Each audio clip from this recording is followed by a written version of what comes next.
Sorry, guys. I guess there's not gonna be any productivity today. I was making a video and a cat sat on my lap. So, I guess if you want to hear stories, you'll have to sit here and pet cats with me. Could there be anything more cozy? Welcome all to Dr. Plague's Cozy Horror. Let's roll right into our first story while this tiny engine of destruction gets comfortable. Sometimes, when we're sick and tired of being sick and tired, we'll take any amount of hope if it means we might go back to some form of normalcy. But when the cure turns out to be worse than the disease, sometimes it's a cold comfort. Well, Miss Lee, this treatment is experimental, but we feel it will improve your condition. All you need to do is sign on the dotted line, and we can schedule you for the first of the week. The doctor tapped the form like a used car salesman trying to sell a sports car with no engine. The kind of salesman who thinks you're too stupid to look under the hood and too desperate to believe the deal is anything but genuine. That was the beginning of the end of my life. My name is Pandora Lee, and this is my story. 2 years ago, I was diagnosed with a debilitating bone disease, the kind that causes your bones to be very weak. My doctor sent me to a specialist, and after running some tests and running up a small fortune in bills, he wanted to try an experimental treatment to harden my bones. I was hesitant. Who wouldn't be? But could I really afford to be in my condition? The following week, I arrived for my first treatment. The waiting room was the same bland area I'd seen 1,000 times. The sort of forgettable facade that hides the work that goes on beyond that unassuming blue door, between the show floor and the butcher's shop. Children moved beads along a wire maze, as parents and patients looked through magazines that had been current about 10 years ago. The smiling face of President Obama looked up from a table, he and Martha Stewart sharing space with Better Homes and Gardens and Highlights magazine. The magazines were only slightly more interesting than the paperwork on the clipboard I was muddling through, but I tried my best to ignore them. "Miss Lee, we're ready for you," a young blonde-haired woman in scrubs called to me, smiling brightly as she led me through the oddly dark blue door and into a hallway of the same color. Despite the buzzing overhead lights, the paint scheme made the whole place look shadowy, and I shuddered as she led me to a little room farther down. She showed me to a small, sterile room, with only a gurney and an IV stand to break up the emptiness. The room was blessedly brighter, a kind of eggshell white that verged on eye-watering, and I stepped inside and handed her the clipboard. "Please take a seat and get comfortable, Miss Lee. The doctor will be here very shortly." As I lay there waiting, the clean white paper crinkling under me, I had a gut feeling that this was a bad idea. I chalked it up to nerves, though. It was just another exam, just another series of tests, just another meeting that would end predictably. I should have listened to my gut. As the doctor walked in, he smiled his best Crest Kid smile, and I imagined I could see spit stains on his teeth. I wish I could tell you that he was an ugly little man, some goblin who scared me or made me wish a nurse had stayed to observe our interactions, but he was actually very plain-looking. Thinking back now, I can't tell you anything about him, other than his big grin and his neat little mustache. It might have been easier if he were a monster, but I guess life is rarely easy.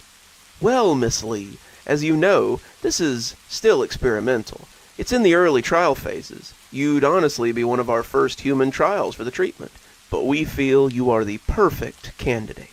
I stared at him blankly, unsure whether he expected me to be flattered or break out into applause. He looked uncomfortable, clearly not getting the response he was expecting. Calling the pretty blonde nurse from earlier, he asked her to strap me down and told me to relax. The straps were scratchy, the clasps sitting cold against my arm, and I found it hard not to squirm as she slid the IV in. The doctor reached into the hall and wheeled out a large metal canister. It looked like a fire extinguisher, the old kind with a hand crank, except for the face mask on the end, which is undoubtedly going over my face. He must have noticed my apprehension, because the too big grin made a return appearance. "Don't worry, Miss Lee. It's all very safe." He placed the mask over my face, the smell of cleaner mixing with something sickly sweet and acidic. "Breathe deep," he prompted, and I took my first breath, his voice sounding as if it were coming to me from the lip of a deep hole. "You'll wake up in no time." Then it all went black, my last memory being the stuff I breathed in tasting like the smell of cleaner my mother had always used when I was young. Then I didn't think about anything for a while. I was floating for a while, my body as light as a feather, and I could have gladly floated in that void forever. When I dropped back into my body, however, it was worse than any falling dream I'd ever had. I opened my eyes and looked around frantically, my body still splayed across the gurney as the canister pumped whatever was in the tank into my lungs. I felt a surge of pain rip through my whole body, and I jerked fitfully against the restraints. The scream ripped up my lungs, the gas clouding my mouth as I choked on my anguish. The nurse ran in, trying to calm me to no avail. "Calm down, Miss Lee. We don't want you to damage your bones while the treatment is doing its job. The pain is only temporary. The doctor will be in to give you something for it and explain everything." Her words did nothing for the pain that drilled into my bones, and after what seemed like hours, the doctor finally came in. He had a needle in his hand. The tip slid easily into the IV, and he filled the saline bag with something. It was cold, the liquid flowing in like ice, but the relief was immediate. I lay back gasping, the sudden lack of pain almost as jarring as the pain had been, and the big smile hovered over me like a specter. "The first treatment is always the most painful, but it seems to be a success so far. You might have some joint stiffness for a few days, but that's to be expected, as the treatment hardens your bones." As the gas hissed and the ice brought sweet relief to my inflamed bones, I lay there drinking in grateful lungs of air. The lack of pain was hard to quantify, but I became aware over time that it wasn't just the sudden burning that had gone away. The everyday pain I had gotten used to, the inflamed joints and the deep ache of weakened bones, was also gone. It was like someone had flipped a switch in me, and suddenly I was exactly like I'd been before. This may seem like a small thing, but when you've lived with the pain, made it a day-to-day part of your life, its absence is like a physical loss. It was like a kid who's had his tooth pulled, his tongue prodding at the vacancy where something solid had been before. When he spoke, I had to shake myself back to reality to ask him to repeat himself. "We will see you in 2 weeks for your next treatment. The nurse will give you a prescription when you leave. Take it twice a day in order to keep your body from rejecting the treatment. Understand?" I nodded, still a little dazed, and agreed to take the pills. I made another appointment with the similarly pretty brunette and took the nondescript little bag she handed me. She smiled, saying they would see me in 2 weeks, and I headed home. As I drove home, I expected the pain to rear its head again with every press of a pedal or turn of the wheel. The pain had become like a swarm of gnats, ever present and buzzing. You never got used to it, but you became accustomed to it. It's never comfortable, but you look forward to the times when it isn't there. Now, it was just gone. I was driving with nary a pain or a wince, something I hadn't done in years. I should have been happy, but I kept waiting for it to disappear. Maybe that made me a pessimist, but I don't care. When you live like this long enough, you constantly wait for the other shoe to drop. I walked into my house, my bones still feeling like nothing so much as normal bones, and took the pills out of the bag. Reading over the label for side effects or warnings, I found nothing but the instructions on the outside. No name, no ingredients, no warnings, just 8 words in bold font. Take 1 pill, with food, twice a day. I opened the bottle and let a few of the pills roll onto my palm. They were white and blue gel capsules, the contents looking like nothing so much as the sugar on top of the snow caps my husband ate at the movies.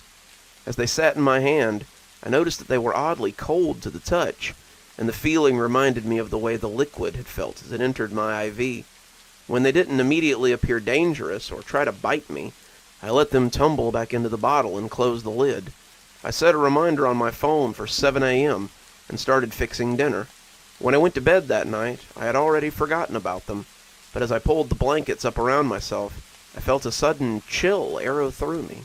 It should have raised a sort of red flag, but I was still riding the high of moving about my home without any of the pain from earlier that day. A few hours later, though, I was awoken by an icy chill going through my body, followed by an intense ache in my joints. As I tried to get up, I felt every bone in my body tighten. It was almost impossible to walk, but after a few minutes, it eased up, and I was able to make it to the bathroom. I figured this was just a side effect of the stiffness the doctor was talking about. And after a warm bath, some of the pain had abated. With some of my mobility returned, I shuffled back to bed, hoping to sleep off the pain until it was time for my first dose of medication. The next day, the pain of the night before was a fleeting memory, and I took my first pill and started getting ready for my day. It usually took me several hours to get my legs to cooperate enough to make breakfast, but today I moved about my kitchen the way I hadn't in years. My joints felt fluid, my bones were as forgettable as they should be, and when I woke my husband up for work at 10, he looked at me a little shocked to find breakfast already on the table, and the kitchen dishes cleaned and put away.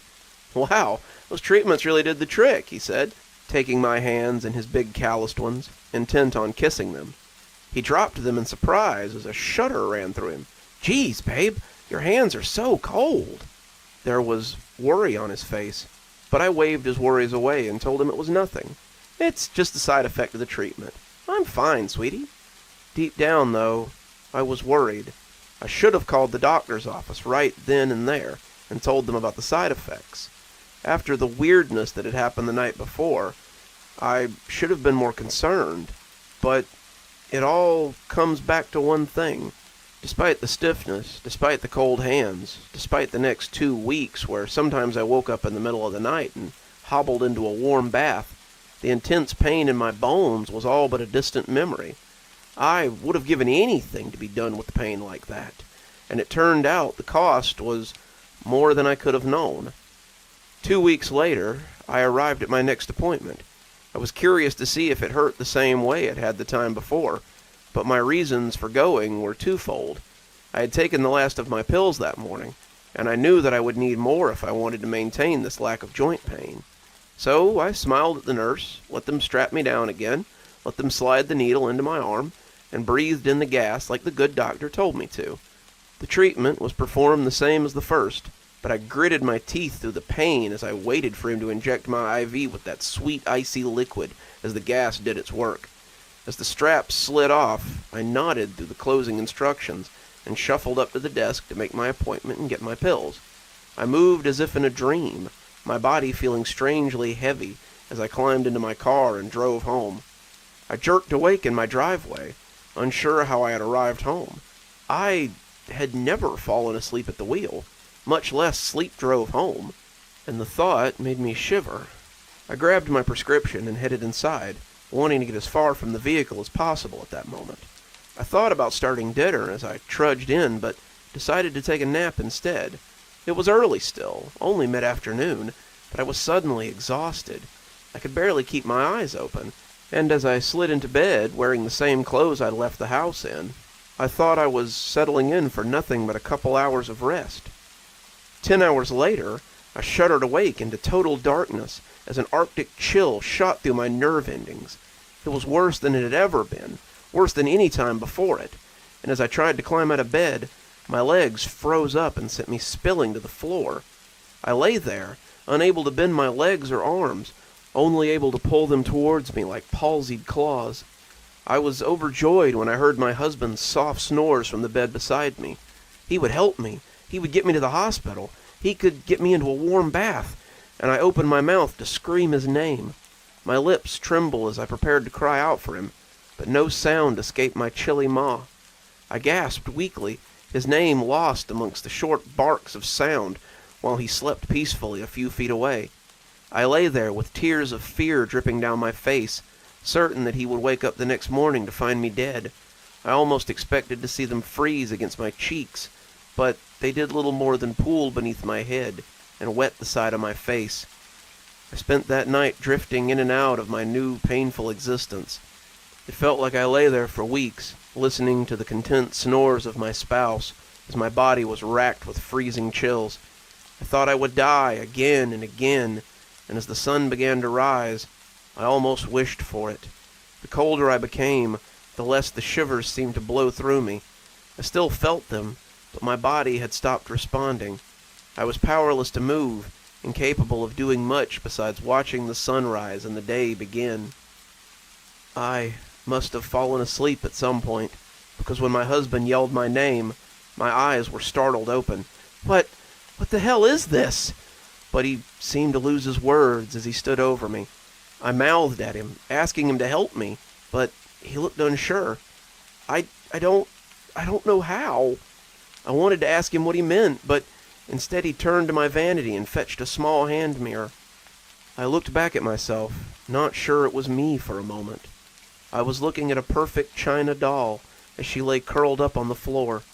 Her skin was a perfect alabaster, broken only by the slight spider cracks that ran through it. As I watched, another chill coursed through me, and I saw the cracks lengthen as my fragile form tried to shiver. I wanted to cry, but I had no tears left. Instead, I told him to put the phone next to me and put it on text-to-speech. I wanted him to understand, wanted to explain how this had happened, while I could still explain anything. He did as I asked, saying he would go get help, but I don't think he'll be back in time. It took a surprisingly short time to lay it all out, but I can feel the change beginning to affect my face now.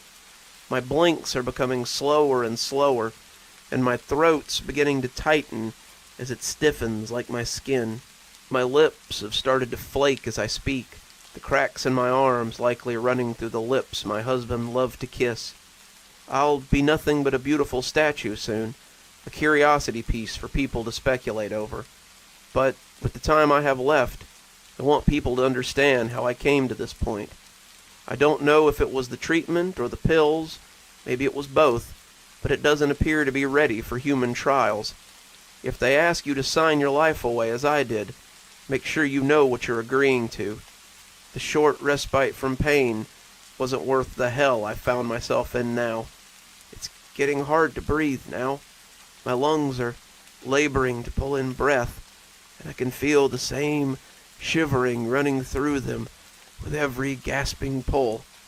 My eyes are fixed forward, my fingers forever locked together, and I feel that every word may be my last. If you make it home, Jason, know that I love you, and I'm sorry that this is where we must part. He doesn't show any signs of leaving, so looks like we have plenty of time for more tales. You ever received a strange gift from your parents? Maybe it was a lucky keychain or a piece of furniture that's been in your home for generations.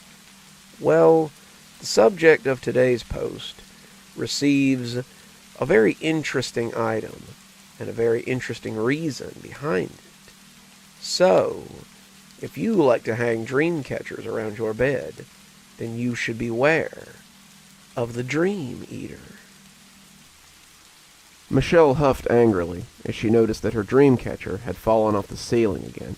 She checked under the bed, behind the nightstand, even in the bathroom in case it had rolled inside. Nothing. No dream catcher. No sign of where it had gone. It wasn't as if this was uncommon or anything. Michelle had been replacing dream catchers for most of her life, but the older she got, the more annoying it became. Michelle went to the closet and opened a box labeled Decor, sorting through dozens of dream catchers that she had inside. This just happened sometimes. It had happened since she was young, and she'd gotten used to just replacing them. She picked up a frilly pink one, the leather around the ring dyed to match, but put it back. This one had been a gift, and she didn't want to waste it. She settled on a cheap neon blue one from the gas station and attached it to a hook over her bed. She hated to buy more, but the alternative was worse. The alternative was something that she hadn't experienced since she was very young. Michelle's mother had been fiercely spiritual. Trina Jones had stood out like a sore thumb among the community of strict Baptists and Methodists. Her mother had done a little of this and a little of that to get by. and Michelle had a tumultuous childhood. They lived in a little house that had been owned by her grandmother, and Michelle couldn't remember a time when her grandmother had come to the house for longer than a few minutes. She'd asked her why she never came over once, Michelle spending the night while her mother went to a concert with some friends. She and her grandmother had been shelling peas on the porch of Grandma's house, just on the other side of the block, and her grandmother's scowl had been hard to miss at the time. "I hate to see what your mother's done to that house. It offends my senses, but God forgive me, I won't cast out. She's free to live her life however she likes, but that doesn't mean I have to let her rub it in my face." Her mother had an odd hodgepodge of beliefs, and Michelle could remember all of them jostling together in the living room of their small house. Trina, though her grandmother had always called her Grace, was an old hippie, and she had been taken with paganism and druidic ideas as she followed her friends on the road before Michelle was born. She had also liked the ideas of Buddhism, Taoism, and several other Eastern spiritualities. As such, the living room was often crowded with altars, statues, and other paraphernalia for whatever ritual or rite her mother was working on.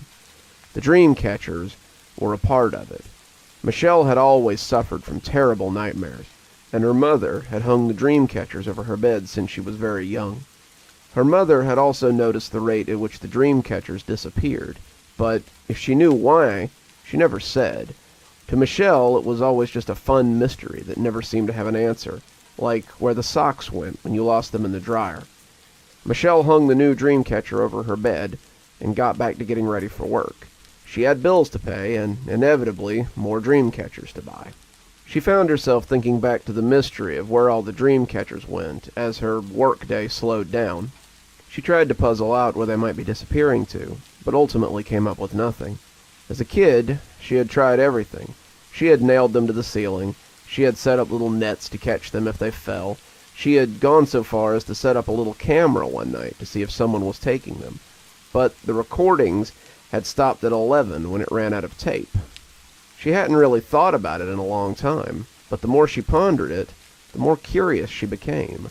She made a mental note to set up her phone camera tonight and see if she could find out what was taking them. The phone wouldn't run out of tape, unlike her video camera, and maybe she could figure out what was going on.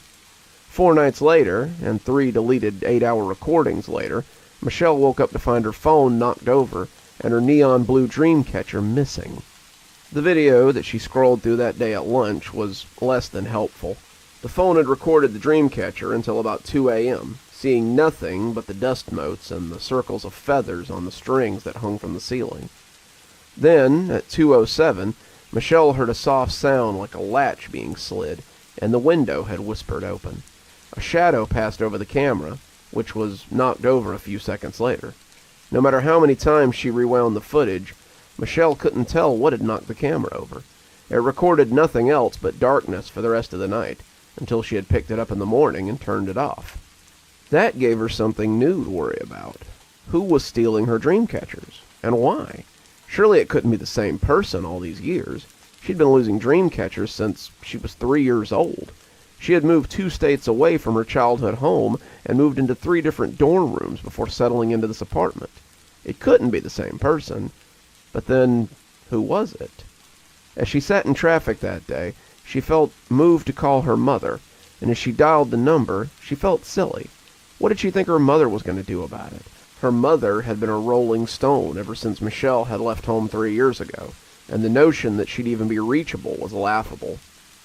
Trina had been the big push for her to accept the offer from Tennessee State College. She'd set her daughter down, pulling her away from her studies as she tried not to bomb her final and lose her acceptance letter. She told her that she'd been sent a spiritual vision and that it was time for her to travel.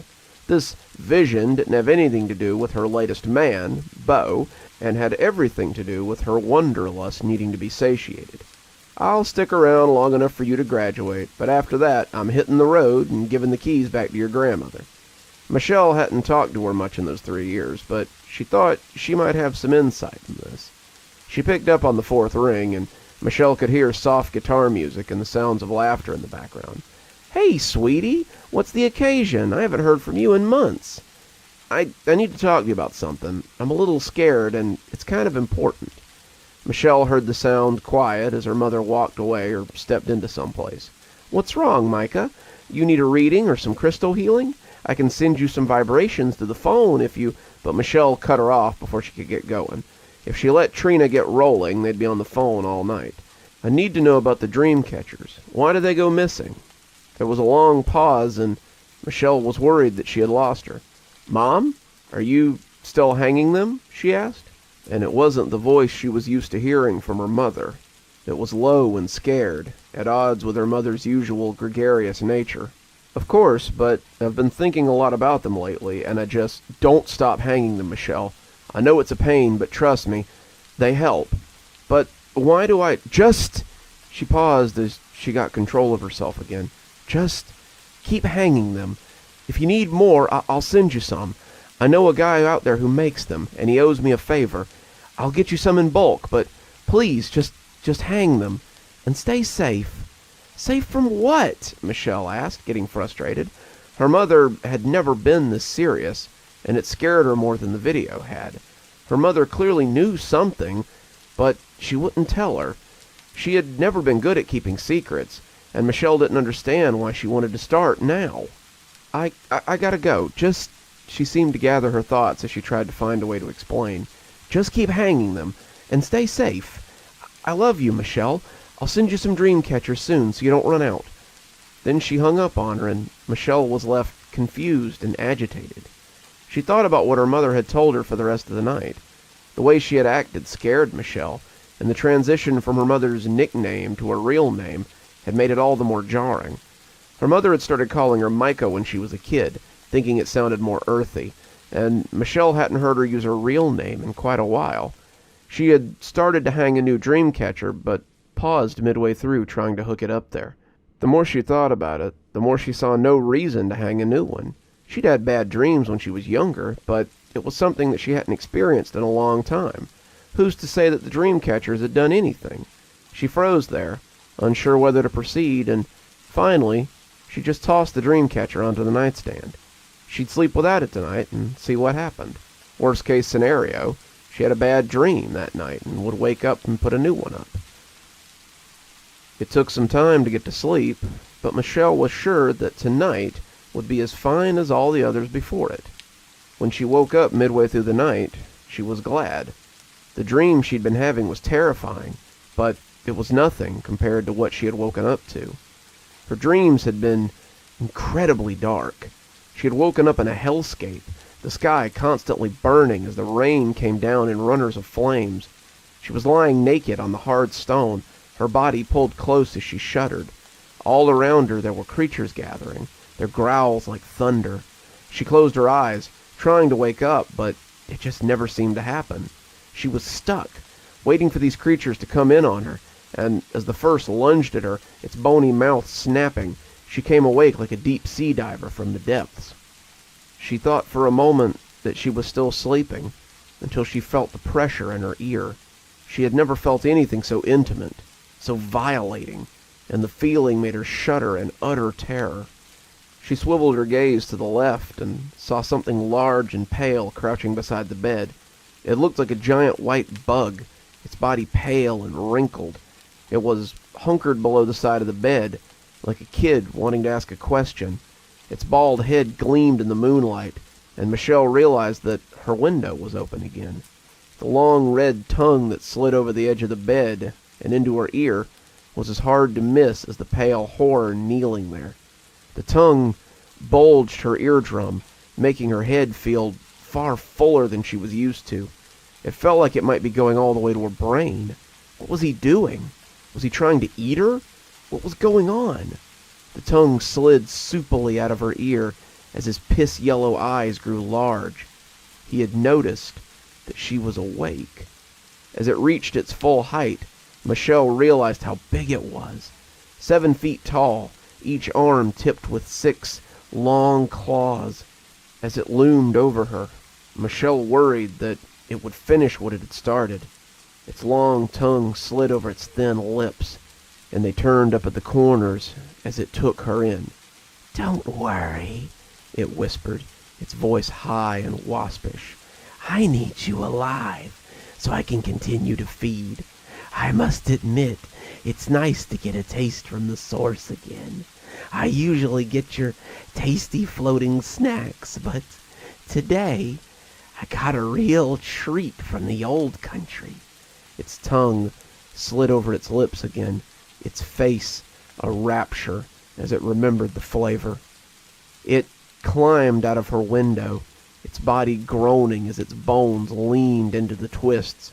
But Michelle felt utterly paralyzed. She didn't understand what was going on. What in the world was that? Had that been what her mother had been trying to protect her from? Had she known about it? Why hadn't she just told her? Michelle pulled her knees to her chest, the terror sending shudders up her frame, and as the birds began to chirp and the sun sent pink fingers over the edge of her window, she finally reached for her phone. Her mother sounded sleepy when she picked up, but it sounded like she might have been expecting the call. "So, you saw it, then?" Michelle couldn't answer right away, managing only a small grunt of acknowledgement. "Did it hurt you? It never did when you were a kid, but you knew it would come after me then?" It wasn't a question. When you were young, you started having night terrors. You would wake me up every night with the most terrible screaming, and I didn't know what to do. Worse than that, you drew pictures of the dreams the next day. Flaming skies, terrible creatures, just the bleakest places imaginable. I didn't know what to do. One night I woke up before you started screaming and felt like I needed to go make sure you were okay. That was when I saw it. He was leaning down over you, his tongue coming out of your ear, and he seemed to be drinking something out of your head. He ran when he saw me, bending out of the window like a serpent, and that only deepened my confusion. That was when I tried the dream catchers. It was on a whim. I didn't know whether it would work, but when it stopped your night terrors, I thought that maybe it kept him away. When they started disappearing, I figured out what was going on." She stopped, collecting her thoughts, and Michelle could hear the sounds of crickets making music in the background. Wherever she was, it was someplace green. Michelle could almost see the trees and feel the breeze, and she suddenly wished that she was with her. Was this why Mom had traveled so much? Was she running from something too? Michelle suddenly realized how little she knew about her mother, and wished that she had taken the time to learn more. The dream catchers don't do anything besides what they're supposed to. They take your dreams and store them inside those strings. Whatever these things are, and I mean things because I don't believe there's just one of them. They like eating your nightmares. The dream catchers distract them, give them something to eat instead. That's why you need to keep hanging them. Michelle wanted to ask more, wanted to know if her mom had any idea about the places she saw in her dreams, but instead, she just reached for the dream catcher on her nightstand. I'll be in touch," Michelle whispered, hanging up as she stood on the bed to attach it to the ceiling.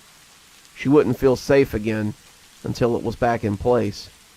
In truth, Michelle wondered if she'd ever feel safe again. Listening to him sit here and purr is kind of soothing.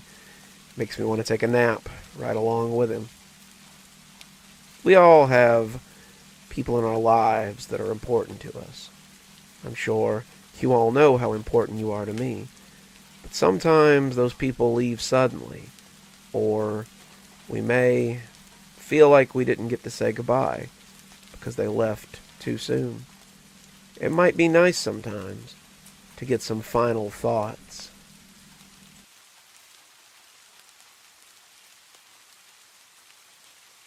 We'd like to thank our sponsor, Final Thoughts.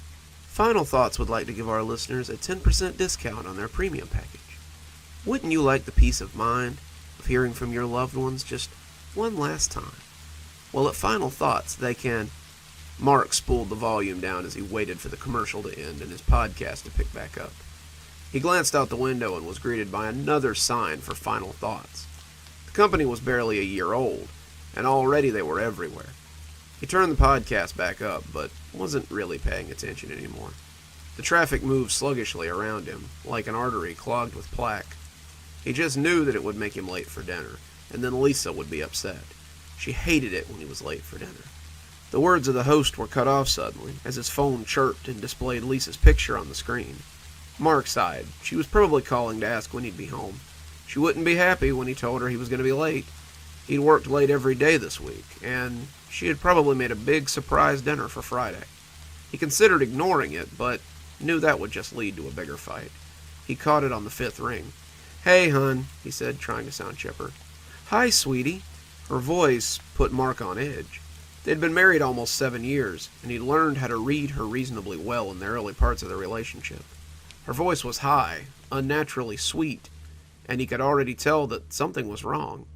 This was the voice she used when she was upset and trying not to show it, when she had bad news but didn't want to tell it. He almost thought he could hear her holding back tears, but didn't want to say so. "Lisa, is everything okay?" How was your day? Did you make any big sales?" That took Mark aback. Lisa wasn't usually interested in his work. "Yeah, I made a few big sales. Mr. Copeland said I'm likely a shoo-in for Employee of the Month."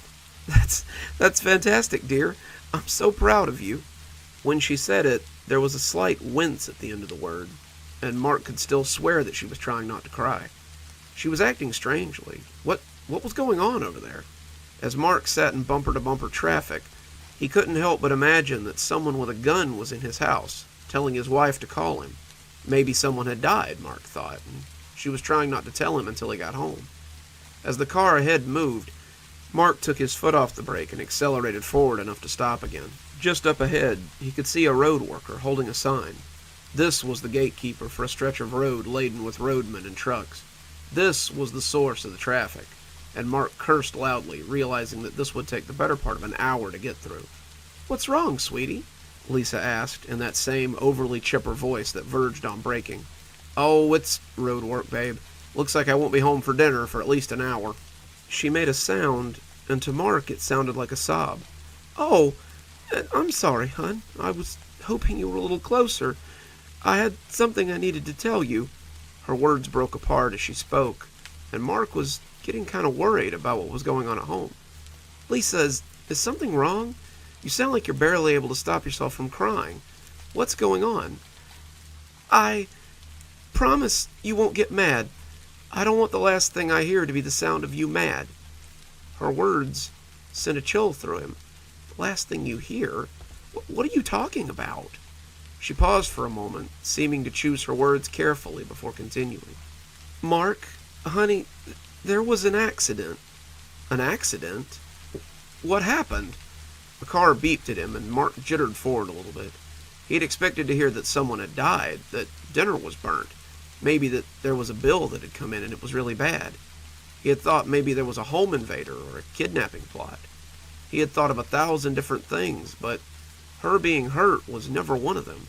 Lisa rarely left the house. When she did, it was always to her destination and back again. Lisa's parents had been killed in a car accident about 10 years ago, and it had all but made her a shut-in. "I don't want to talk about it. Can't we just make our last conversation a happy one? I don't want you to remember me like this after I'm gone," she said, finally breaking down. Mark could hear her crying on the other end, and the sound was too much. When the car beeped at him this time, he ignored it. Mark had already stripped off his seatbelt and was climbing out of his vehicle. The driver blared his horn and yelled at him, but Mark didn't care. He was running up the sidewalk, phone pushed against his ear, as he ran for their apartment. His apartment wasn't far from the office, but he always drove because he didn't want to arrive with his suit smelling of sweat in the street. He had always considered the 30 minutes to an hour it took him to get home as his time. Now he just wanted to get home before his wife breathed her last. "What happened, dear? Just keep talking to me." Her voice was becoming weaker, but he craved it like a starving man wants a slice of bread. I was dusting the lights. I dust them every Friday. They get so dirty during the week. I was up on a stepladder, and I guess one of the brackets snapped. I fell and hit my head on the table. I saw the blood on the floor and knew it was bad. I'm sorry, Mark. I'm such a klutz. Don't be sorry, he said as he ran up the street. People moved out of his way or they were knocked aside. A woman fell on the curb and her angry voice followed Mark as he ran. Mark passed a policeman and the man tried to stop him. He juked around him and kept running. His apartment was only 3 blocks away and he knew he could make it. I'm scared, Mark. That gave him a burst of speed. Just hold on. I'm almost there, he huffed as he ran across the street, the sound of horns blaring behind him. I feel cold. Please, stay with me, Lisa, he almost cried, tears dripping down his face onto the phone. He could see their apartment building as it loomed in the distance. The gray facade had never looked better to him, and he knew it was only a block away. He ran flat out, his suit coat billowing behind him, his button-up hanging long around his waist. He looked crazed, but he didn't care. He was going to see her. He was going to save her. He was going to be there for her. Mark, she gasped. Her voice had become as fragile as glass. I'm here, honey. There's an ambulance outside the complex, as well as several police cars. What's going on? Has someone called for help? Why didn't you say so? I just wanted to let you know my time's almost up. His breath hitched in. Don't talk like that. We'll have more time. I see paramedics outside. They must be here for you. No, they've already come and got me, Mark. He stopped as he watched them roll out a gurney with a black bag on it. The bag was zipped up, the contents not moving. The paramedics loaded it into the back of an ambulance and closed the door. They rolled away without ever seeing Mark at all. You're hearing my voice because I signed up for Final Thoughts. I know you don't like them, but I wanted you to have some closure if something ever happened to me. I remember how much it messed me up when my parents died, and I never got to say goodbye. I've only got about a minute left, Mark, but I want to tell you that I love you, and I'll always love you. Mark stood on the sidewalk as the cold numbness rushed over him. He was hearing her voice for the last time. She was already gone, already dead, and now he was listening to the last words she would ever say. This was grisly. It was a joke. How could they put a time limit on how long he could spend with his wife? Mark, she whispered, her voice a thin edge of dandelion fluff. He swallowed his emotion. This was his wife's final moments. He didn't want them to be meaningless. I love you too, Lisa. I've always loved you. Goodbye, Mark. I love you, she whispered. She sounded happy. The line went dead. The 2 comfiest feelings in the world, listening to the rain and petting a beloved pet. I hope that you know those joys as well. Let's face it, telemarketers are kind of a pain, but there's something we have to deal with in our current climate. But when a telemarketer decides he's had enough of being the butt of someone's joke, it might be time he sent a message they couldn't ignore. I'm not proud of it, but when you receive one of those calls about your car's extended warranty, it's sometimes me. I'm a writer, a published writer, with an agent, a bestseller, and everything. 5 years ago, I was number 3 on several bestseller lists. 5 years ago, Oprah featured my book on her book list. 5 years ago, I sat on Ellen DeGeneres and promoted the crap out of my book, a move that netted me the house I now live in. It was a good year for me, and when my agent suggested that I write a sequel, I jumped at the chance. 5 years later, my sequel is finally coming together. But the bills don't stop just because your royalties and your residuals stop rolling in. My wife went back to her job at the grocery store, something to help pay the bills while I was working on my book. But it just wasn't enough. We had lived a little too grandly for the last 4 years, and now the money was gone. I told her I was paying the bills out of the residuals, but in reality, it was the salary I made working call center jobs like this one. Call center jobs are pretty easy, all things considered. You read a script, you call gullible people and offer them goods and services. You rake in little bonuses when you manage to trick the old or the infirm. It also allows me to work from home so I can proofread pages and research chapters while I cold call people in my pajamas. You get a lot of hate, a lot of people playing games, but that kind of thing is easy to ignore. Hell, I did retail for 8 years when I was young, and it's given me a pretty thick skin. It was easy to ignore when you realize that whether you made the sale or not, you were still going to receive a check at the end of the week. It was a pretty good gig, until I cold called someone I shouldn't have. The voice that picked up the phone was deep, cultured, and I should have known that it wasn't a voice of someone that could be fooled with such a cheap trick. He was the last number on my sheet for the day, and I figured I had nothing to lose. Yes, Sarah, I'm calling you about your car's extended warranty. Do you still own the 2013 Link? Does this ever actually work? Stumbled for a moment, choosing to roll on with the script rather than break character. Lincoln, the warranty is nearing its expiration, and we're offering select customers a, "This is the 5th call I've received from your company today, young man." I started to ignore it, like I'd ignored the others, but I figured I'd pick up this time and see what was so important. I see now that the answer was nothing. I tried to stay in character, but it was hard in the face of his frank honesty. "Look, I'm just doing my job, sir. I've got bills to pay and a family to feed, same as you. If you aren't interested, then I'll..." "Oh, a family man! Is that why you take the elderly for their pensions and scam the mentally handicapped for their hard-earned money? Such a provider. I'm sure your children would be proud of their father." He said it in such a matter-of-fact way that I almost didn't register it as an insult. I could have hung up on him. He wasn't the worst offender I'd had all day. But something about his voice rankled me. Where did this guy get off? He was going to sit here and tell me how rotten it was to make my money this way, like I didn't already know? Where the heck did he get off? "Look, buddy, there's no reason for any of that. We're just calling to let you know about your warranty program. If you don't want it, then I'll just..." He cut me off again. "Don't worry about it, friend. I'm sure you'll have more prevalent things to worry about soon enough. Ciao." The line went dead then, and the silence seemed ominous. I sat the phone down like I thought it might blow up. I'd been threatened on the phone before, but this one felt different. There'd been no screaming, no cursing, no invitations to screw myself, or questions about how I slept at night. I shuddered a little, suddenly feeling like a goose had walked over my grave. I jumped a little when I saw my son standing in the doorway, scratching his neck. Michael had wandered into my office while I was on the phone. I turned to him as he stood scratching, his hand moving up and down his back, before asking if he was okay. He'd been napping, something he would have to give up when he started school next year, and it seemed that his itchy back had woken him slightly ahead of schedule. "Daddy, my back is so itchy." I told him to go lay in bed while I grabbed the cream and the lotion. His mother and I called it Triceratops cream, something that always made Michael laugh, and it seemed to be the only thing that helped with his eczema when it got really bad. It's something he's suffered with since he was very young. We've had to wash his clothes with dye-free detergent, use special soap during his baths, and stay far away from things like wool. So I grabbed the cream and the lotion so I could lather him up and bring his itching to an end.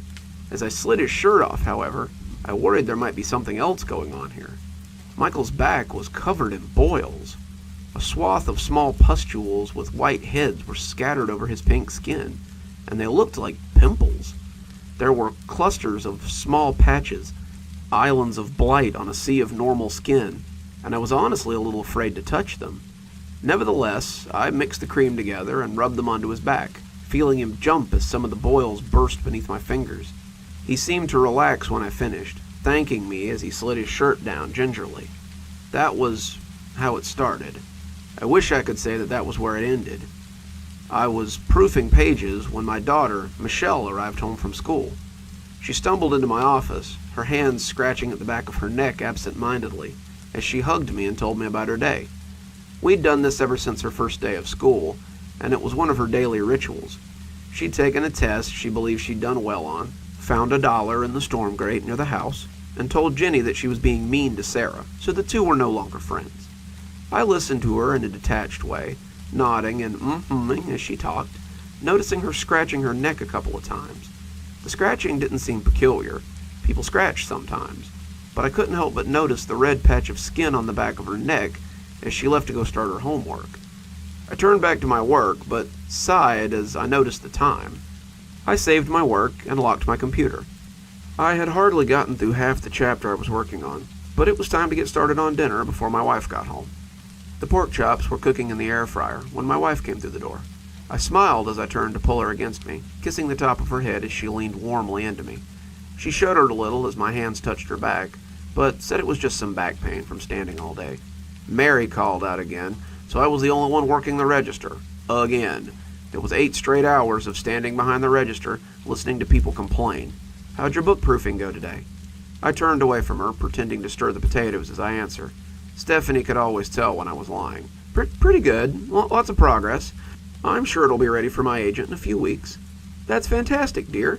I'm sure it will be as much of a hit as your last one, she said, pressing a kiss on my stubbly cheek. I smiled, but I really wasn't so sure. It all came down to this latest book, it seemed. I just had to finish my book. Just had to write another hit. I just had to find my way back onto the bestseller list and get myself out of Dutch. Easy, right? The next morning I awoke determined to get some work done today. I would make up for my lack of work the day before and end with some real progress. I still had over 200 pages to proof, and if I didn't get them done fairly quickly, there would be no time to send them off, and quite likely I'd have to sit through notes on a second draft. As I went to wake my daughter up for school, however, I heard the hoarse cough coming from my son's room.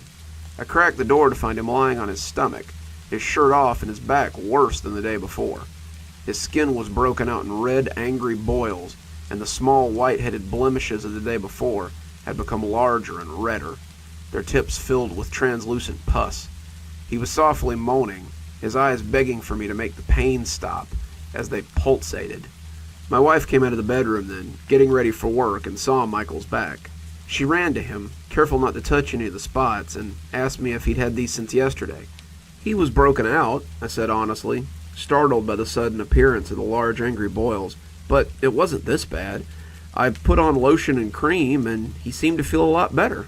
Stephanie started talking quietly to herself, mostly arguing with herself about whether she could find someone to cover for her, but I told her I could take Michael to the pediatrician. Heck, what was the point of being a stay-at-home husband if I couldn't take my son to the doctor? She asked if I was sure. She knew I had work to do today, but I told her that it was nothing. I told her to go to work and that I would handle things here. I told Michael to stay in bed, not wanting him to aggravate any of the blisters he had on his back, and went to go wake Michelle up so she didn't miss her bus. I was in for another surprise when I got to her room. I opened her door and was immediately buffeted by the sound of her racking cough and her low groans from the bed. She was warm to the touch, not overly so, but definitely fevered, and I asked how she was feeling. She said it felt like she had the flu. Her throat hurt, she was hot, and her whole body ached. My wife was getting ready by then, stepping into the shower before she stepped into her uniform, and I figured it would be just as easy to make an appointment for 2 kids as it would for 1. I told Michelle to get some clothes on, and that I would make an appointment for her and Michael. With all the COVID paranoia still floating around, it was pretty easy to get an appointment last minute with the symptoms they were presenting. One phone call to an after-hours nurse later, and I prepared to trade all my editing and proofreading time before work for time spent sitting in the car until it was our turn to go to the back. It was an hour and a half before we made it in, and I tried to make the most of it by doing some edits on my phone. It was slow and tedious, the two of them glued to their phones or their gadgets in the back seat as they hacked and coughed, but I managed to get a little bit of work done before they sent me a text saying they were ready for us in the back. 30 minutes later, their pediatrician came back with very little by way of an explanation. Well, they don't have COVID, or the flu, or anything else that I can test for here. What they do have is a high fever, a very wet cough, and troubling boils all over their back. Michelle too, I asked, having not been aware that she was sporting boils as well. Michelle too, she confirmed. Her outbreak isn't as bad as Michael's, but it's getting worse. I'd recommend that you keep them at home until it clears up. Don't touch the sores with your bare hands, and if you happen to by accident, be sure to disinfect your hands with alcohol. Wear gloves and a mask when you interact with them, and go to the hospital if you or your wife start presenting symptoms. I'm hoping it clears up on its own, but if it doesn't in a day or two, you should take them to the hospital anyway. I bundled them back into the car, a handful of prescriptions in my pocket, and called my wife as I went about getting their medications and getting them home. All of this, the meds, the visit, everything, was going to cost some, and I needed to get them settled so I could log some hours of work. My wife's insurance wasn't very good, and the money I made would be crucial if I wanted to get out of debt. I also had to find some time to work on my book, knowing in the back of my mind that it was the secret to solving my current problems. Stephanie picked up on the third ring, and the cough she rumbled into the phone sounded suspiciously like the ones from the back seat. She swore it was just allergies, and commiserated with me about the diagnosis. She wished she could be there, but said that she would likely be late this evening. Mary had called out, again, and she was the only one working register today. It was noon before I got everyone medicated, set up in their rooms with lunch and toys and entertainment, and sat down at my computer so I could begin my day. As I took calls and proofed pages, I felt a little bubble of anxiety every time someone picked up the phone. I was still a little rattled by yesterday's call, but all of my calls today seemed normal enough. I actually had 2 people give me their information and buy one of the garbage warranties we offered. I had no idea whether they worked or not, but the company was paying me to make calls, not research their products. In between calls, I peeked in on the kids to make sure they were okay.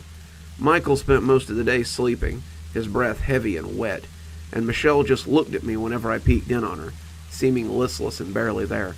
I gave them more meds and made sure they had juice and liquids, and kept an eye on their temperatures as I took calls in between my nursing duties. As the sun set, I began to get worried about my wife. She should have been home by now. Should have been home a half an hour ago, and I was just about to call her when I heard the door pop loudly open.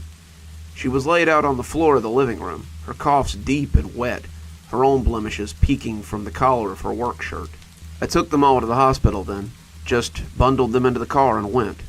The ER didn't know what to make of them, but we've all been quarantined upstairs now as I try to figure out why I haven't gotten sick with the same symptoms as the rest of my family. They are working hard to manage their fevers. All 3 of them are around 103, and they're laid out on their stomachs as their boils have become very fragile. They're afraid that popping them might lead to sepsis, but the longer I look at them, the more intrigued by them I become.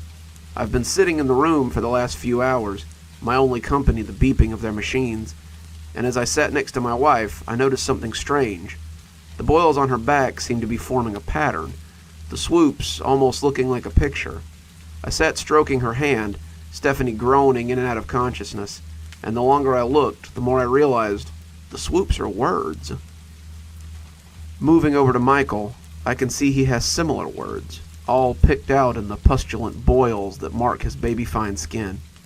I brought my phone out and snapped pictures of their backs, the 3 of them requiring a little turning and moving before the messages were visible. I'm sitting here now as I contemplate telling the doctor what I've found. I don't think it'll help, but I don't know what to make of it either. It can't be what I believe it is, but I can't think of any other explanation for the words that I'm reading, swirled across the painful backs of my family. The message reads, "I've been trying to reach you about your car's extended warranty." I think it's almost nap time for me, but I think maybe I've got just enough energy for one more story.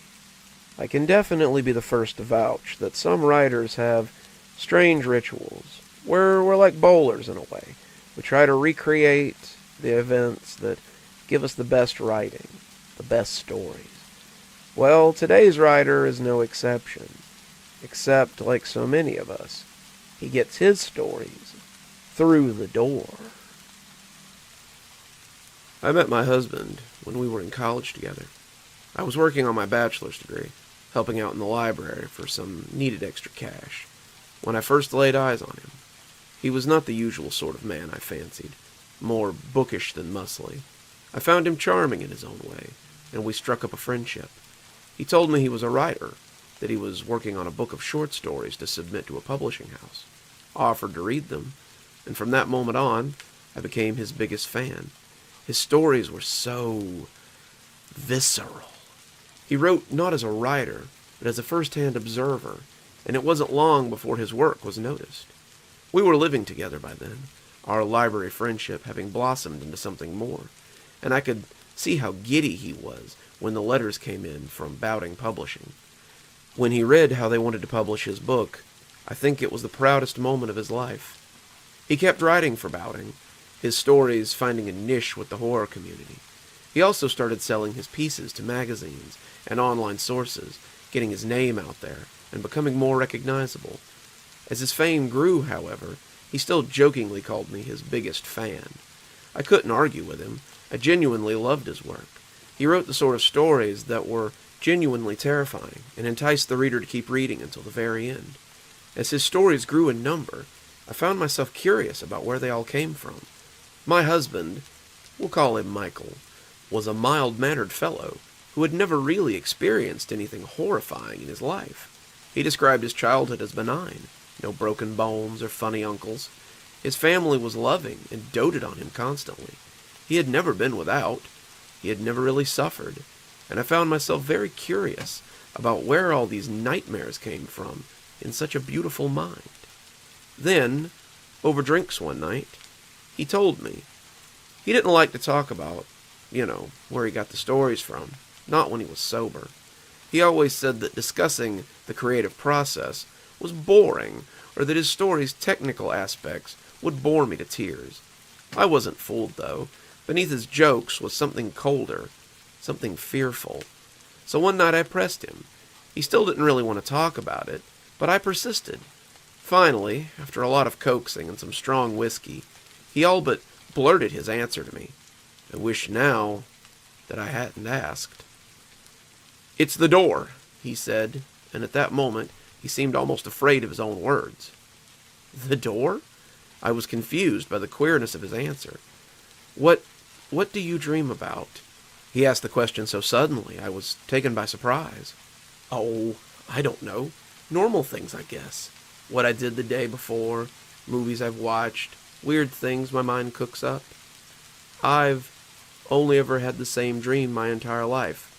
It's always the same. It never changes. It's where I get all my ideas." I leaned forward, intrigued by what he was telling me. He seemed emboldened by my attention. "The door lies in space. At least I believe it must be space. It floats in a great void, and every night I visit it. I float through this void naked, an umbilicus connecting me to whatever lies beyond. Every night I approach the door, and every night it whispers to me through the keyhole. Do you remember the little journal on my bedside?" I nodded, begging him to go on with my eyes. "I've trained myself to write the things I hear while sleeping. Sometimes I see pictures or faces when I look through the keyhole. Sometimes I hear terrible words spoken by creatures I imagine to be beyond my description. Sometimes I have to close my eyes and will myself awake because I'm afraid that the things they tell me will drive me insane.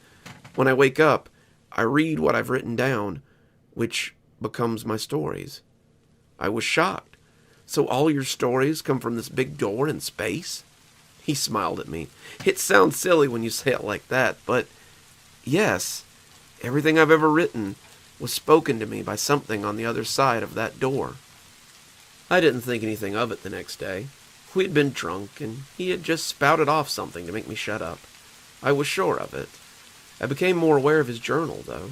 Sometimes at night he would wake me up with the scratch of his pen on the page. I didn't like to look at him when he was writing it.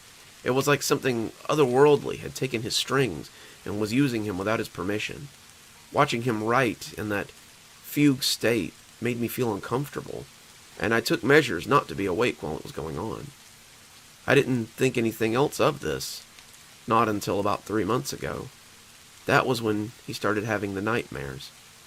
His work had always been creepy, always terrifying, but now it took on an alarming quality. He began talking about creatures that lived beyond the door.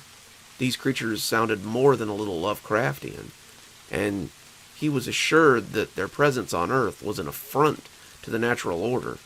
They came and went, their arrivals marked by some with great portents, and their battles had shaped history. The stories weren't the only thing that changed, though. He began to sleep poorly. His sleep had always been placid, peaceful, but now he thrashed and mumbled in his sleep. He whimpered in the night about the pale lady or the green man and the riotous red that surged like blood. The words he wrote in his journal were unreadable, a foreign language, but he sat and scribbled them transcribed them every morning like a dutiful follower of some religion. He began to change. His eyes bore huge bags. He was jumpy and unsure of himself, and more than once I caught him catnapping fitfully during the day. His writing, however, was more in demand than ever. The magazines he wrote for wanted more stories about these strange old ones. His editor wanted to publish a compilation of them at once. He had no lack of material for the book, but I began to get worried about his health as he proceeded. We had been married for 2 years then, just starting to make a life together, and I was afraid that his candle would burn out before mine. I asked him one night to stop writing the stories. He was at his computer, typing away dutifully, when I made the request. He turned his head to look at me, haunted eyes boring into mine, and laughed for the first time in weeks. It wasn't his laugh, though. The laughter was jagged and full of despair, humor shared only by the damned. He laughed like a madman. I can't. If I stop writing, they won't like it. Who? I asked in confusion. The ones behind the door. They've marked me as their chronicler. I can't stop until the job is done. These things are killing you. Can't you see that, Michael? He slumped over his keyboard, resting his head against it, making a line of letters as he did so. Don't you think I would if I could? If I could stop, I would give so much to stop. The things they tell me, no one should have to know these things.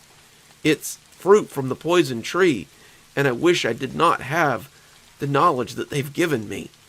Then stop, I said suddenly. Just stop writing. Tell them you refuse to write their story. He looked horrified. Refuse them? I've never refused a story before. What if it stops the door from working? I turned him in his chair and pulled him to me. The door is in your mind, love. The way it manifests is nothing more than your own mind working through your stories. The monsters are of your own making. You control them. They don't control you. At that moment, he looked relieved. He hugged me back and seemed on the verge of tears. I don't think he had ever thought of those nightly excursions as anything but in a literal sense. He had never imagined that these things could be of his own creation, and the knowledge had made him feel free. I'll tell them tonight, then, he said with a smile on his face. I'll tell them that I don't want to write about them anymore. I'll tell Fred that I don't want to continue these stories in the morning. He won't like it, but he'll understand. He went to bed then, and I figured that would be the end of the nightmares. I was wrong. He woke me in the middle of the night, screaming. The back of his hand hit me in the face, and I rolled awake to the sound of him screaming. He was thrashing around, clutching his stomach and kicking his legs frantically. I tried to wake him. I know everything says not to do that, but I wanted him to wake up. I slapped his face. I threw water on him. I screamed his name, but nothing worked. Someone banged on the door, but I ignored them. I tried in every way I could to help my husband. Finally, he helped himself. We were in the ER. The knocking person had called the paramedics, and they had burst in. They thought someone was being murdered, but they loaded him up and took him straight to the hospital when they saw what was going on. He lay in an ER bed, screaming and kicking until they finally restrained him. He went right on thrashing and yelling until nearly 4 a.m. Then he gasped loudly, like a diver coming up from a deep depth, and seemed to come awake. They cut my umbilicus, he said in a tone of the most profound sorrow. They moved him upstairs later that day. The doctor who talked to him was afraid that he might hurt himself, and I was a little worried too. For the next 2 days, he sat strapped to a hospital bed, fighting sleep. He couldn't sleep, he told me, because he would have no way back without his umbilicus. I would be lost forever, and my consciousness would float forever in that void. He told me how he had told the thing behind the door that he would no longer write its story. I had assured him that it was all in his head, that it was a product of his imagination. When it had burst through the door and screamed, he knew it was all too real. He had run then, fled across the void, but the creature had wings and it had chased him. It defies description. Its legs were equine. its head like living rock. Its body was made of stars. I don't know, dear. Its mouth was full of fiery teeth, and when it lunged at me, I could do nothing but flee. As he had run, the thing had slashed at him. The clawed hand had torn at his umbilicus. Michael said a pain like a rending scythe had torn through his belly, and as he writhed, he could see the fiery teeth sever the root from him. He had caught the end then, using the last of his strength to grab the trailing end, and pulled himself out of the dark place, a little at a time. He was afraid after that, afraid to go back, afraid of what might be waiting there for him. He fought sleep for the next 3 days. He would nod and awaken, but it seemed harder for him to come back every time. He begged his doctor for caffeine pills, for coffee, for anything to keep him awake. But the doctors thought sleep would be the best drug for him. They fiddled with the idea of sedating him, but I forbade it. When they threatened to get the police involved, thinking I was somehow responsible for this, I threatened to call a lawyer. Finally, we reached a shaky standoff. It was moot after day 3. I lost the fight first, drifting off as I sat by his bedside. When I awoke, he was gone. He's in the ICU now. His coma is deep, and the doctors are afraid he might have suffered a stroke. They don't know about his nightly travels. Wouldn't believe me if I told them. But I know what's been happening to him. He's adrift in the void now, maybe already dead at the hands of this elder thing, and there's nothing I can do to get him back. But maybe there is something you all can do. My husband could not be the only one traveling to this place. Some of you must have heard the whispers through the door as well. If you see this door, and if you find my husband, please bring him back. I don't know how you would, but please try. And if the creatures on the other side of the door talk to you about things from the other side, please do yourself a favor and listen to them. Don't ever stop listening to them. I wish I had never told him to stop listening. The price you pay for ignoring them might be your life. The price might even be steeper than that. He's sleeping so soundly that I think it's time I got a little nap myself. I trust you can all lock up behind yourself while I sit here and drift off into peaceful oblivion. Thanks for joining me today for Dr. Plague's Cozy Horror, and I do hope you'll come back for many, many more to come. Till next time, Dr. Plague signing off.